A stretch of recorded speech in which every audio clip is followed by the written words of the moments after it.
Hey guys, Churchings21 here. So, I did have a question at one point from someone who watched my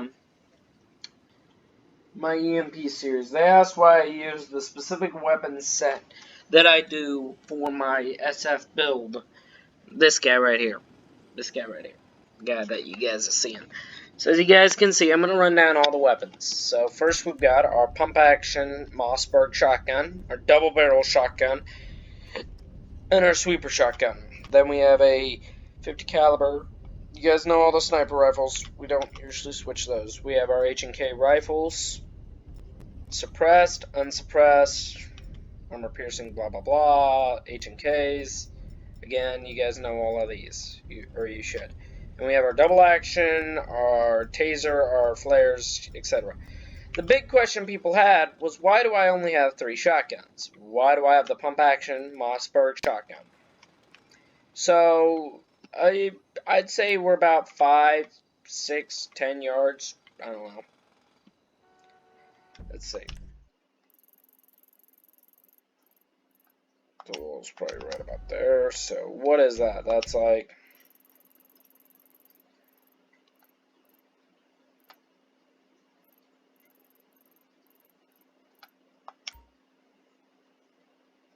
...131 feet. Give or take. So, we're going to do a quick test. So, first and foremost, I'm going to come back here.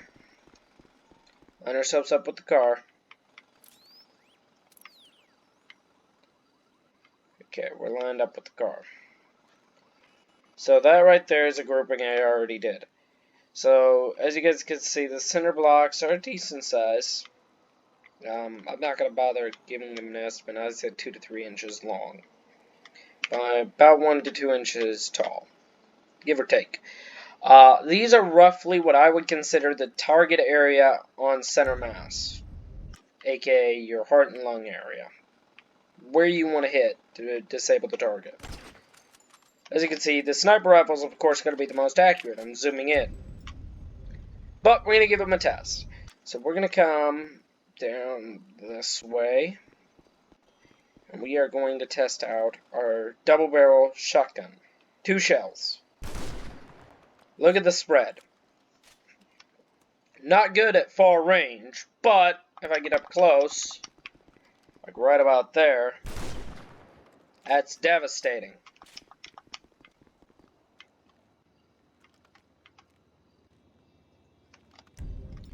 Now we'll move on to our sweeper shotgun. We'll come right, we'll aim right at this block right here. So we'll empty its magazine. Look at the spread. That is its spread. So let's switch to the pump action, and we're going to come down here.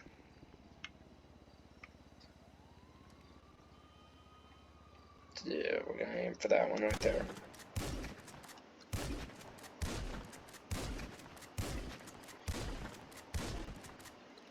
Now that has no modifications other than a flashlight. And look at the grouping. That's right about what that grouping is. That was done with this shotgun. Now if you guys are wondering about the pistols.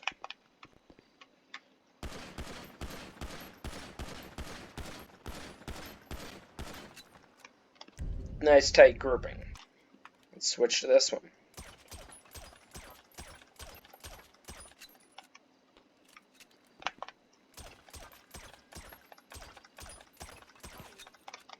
Nice tight grouping. Double action. Nice tight grouping. Switch to our assault weaponry, or SMGs.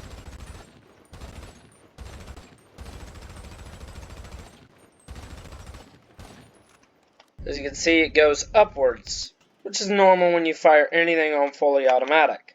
That's why the military in the real world prefers to not go fully auto. The recoil tends to get a little out of track of you. 200 round drum.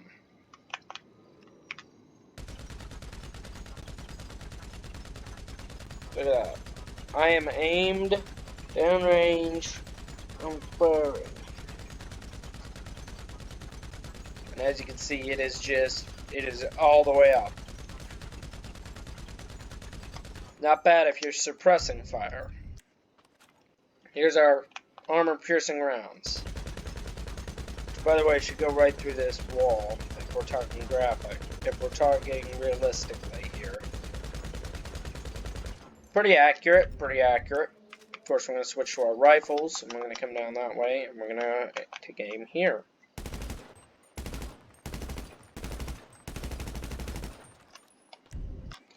Now, just to give you guys 20 rounds at fully automatic.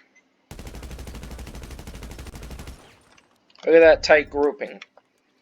60 rounds, fully automatic. This is the non-Mark II version. This is 60 rounds. Really tight grouped. 20 rounds, the lesser version, the carbine. With the suppressor. Really tight.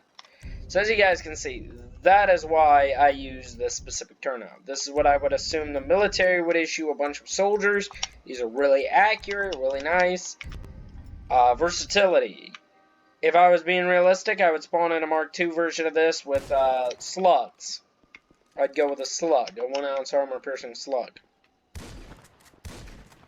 Or if Rockstar really wanted to be creative, they would make a breaching round for this, which would be what you would use to breach doors like that. What a breaching slug does is a breaching slug is a copper slug that goes into the lock and just wrecks the crap out of it. Usually you'll see on TV where they'll do this number. Ready to breach. Fire one at the lock. Hinge. Hinge. And then the door just falls off its hinges. I have yet to practice with breaching slugs, but I don't think that's how they're going to do it in real life. That might be how they do it, I don't know. But I wanted to make that video because someone had asked why I use the specific turnout. Also, I like the guns. In the base game, when I play GTA on my Xbox, this is my favorite pistol. I like the combat pistol. It's based off the H&K P2000. Which is I love anything H&K. I love the gun. The gun manufacturer is great. H&K, if you want to like support the channel or sponsor the channel and reach out to me, you go ahead and message me on Twitter. I will give you my email and we can talk. I love you guys. I've shot several of your pistols. I fired a UMP-45 or a UMP. I fired, I think I fired an MP5 once before. I think. It's hard to keep track anymore. I tend to shoot a lot of different guns. But if you guys want to be like sponsors and shit, you go ahead and send me, tell me. I'd be happy to have you guys as a sponsor. Shoot some of your guns on the channel. But, yeah.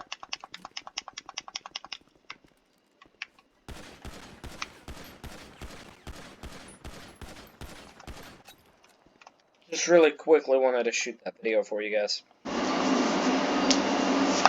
So, as you guys saw in the last bit of gameplay, due to my character having an invincibility, I am able to do this test. Each of these security guards, let me get into F3 here.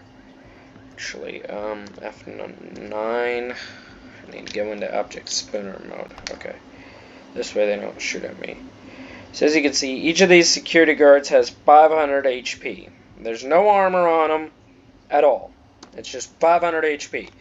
So I'm going to show you what each of the shotguns do when ducking behind this cover.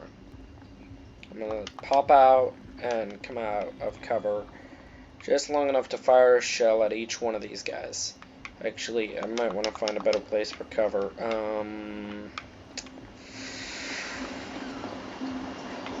They all have guns, so it feels a little bit better than I'm shooting them. This might work. If I can get my guy to attach the right covering. Okay. Starting with the one closest to us. The one facing to the... fuck it. I'll scope him. That one. The one that's moving. As you can see, not exactly the most deadly.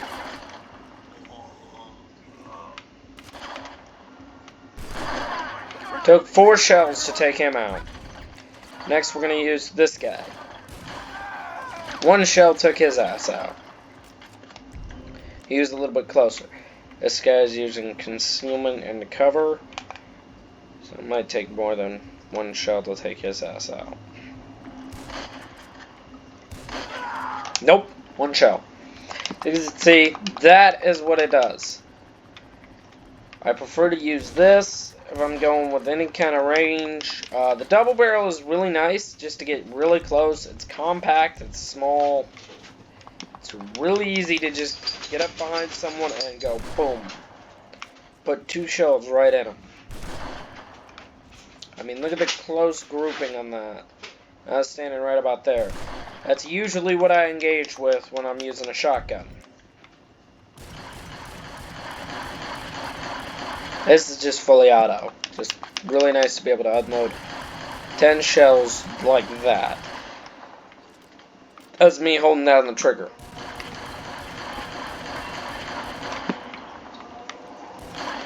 So this is kind of a vlog, because I am answering a question, but I'm doing it with gameplay.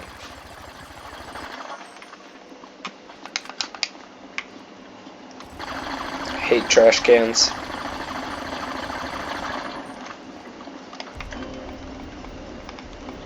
And if you guys are wondering why I carry each different kind of explosive that I carry, there's a very good reason. Frag. Sticky bomb for breach. Or controlled explosive. Proximity mine for aerial denial.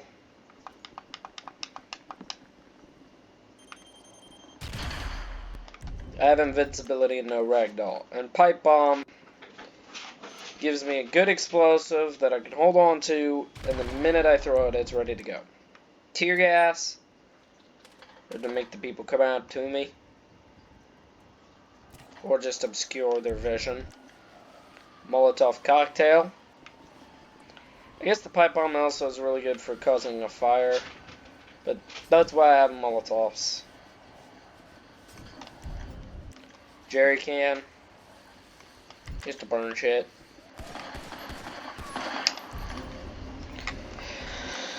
Snowball. I'm weird. I like snow. I'm a northerner by heart. And flares.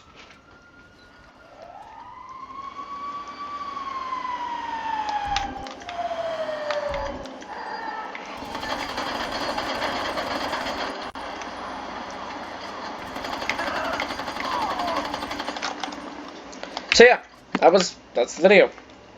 Enjoy. Just wanted to give you guys another short little video. To add to the clip of just me doing random stupid shit in GTA 5.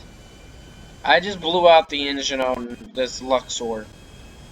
As you guys can see, like, one of the engines is literally on fire. I just want to see how good this thing handles with one engine. Because that's pretty much what it's got right now. In the real world, this aircraft would be grounded. This is what I do when I get bored, guys. When all of my work is done, when everything is completed, and I just have a little bit of free time, this is what I do. I just make a random little video for you. I just make random little clips and watch them back and decide, can I fit this in something? And that's what these last few episodes have been. A vlog, the other episode was me displaying the shotgun power, and then this, which is just me doing stupid stuff. Let's see if we can make it to Zancudo.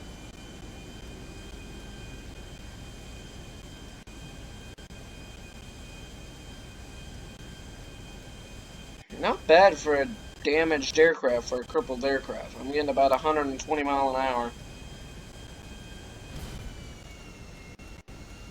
That last engine just keeps sputtering out.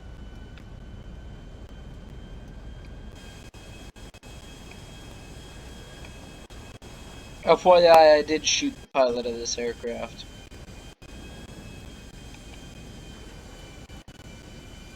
I didn't think he would let me have it for free.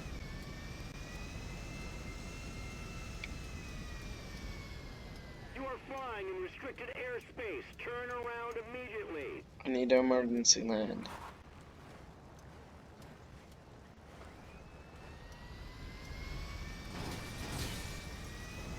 This is a no-fly zone. Divert your course. But I'm not flying.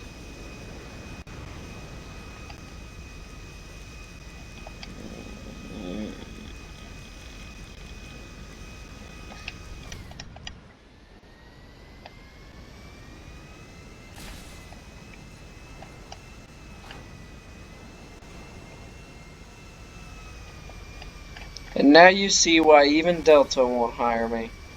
Or is it? It's United Airlines, isn't it? This is why United Airlines won't even hire me. Well, my driving and piloting and that.